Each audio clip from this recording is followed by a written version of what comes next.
हुकूमत को आईनी तरमीम की 2/3 अक्सरियत से मंजूरी के लिए सेनेट में 64 जबकि कौमी असम्बली में 224 वोट दरकार है। सेनेट के 96 रुकनी ऐवान में हुक्मरान इत्तेहाद में पीपल्स पार्टी 26 वोटों के साथ सरफहरिस्त है।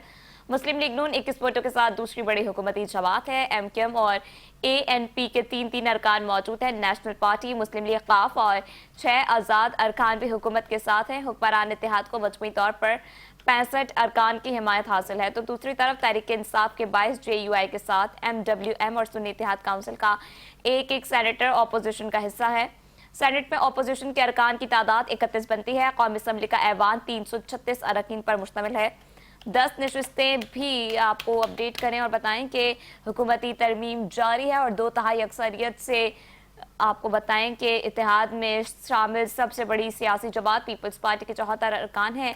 MKM के 22, काफ लीग के 5, IPP के 4 अरकान शामिल हैं।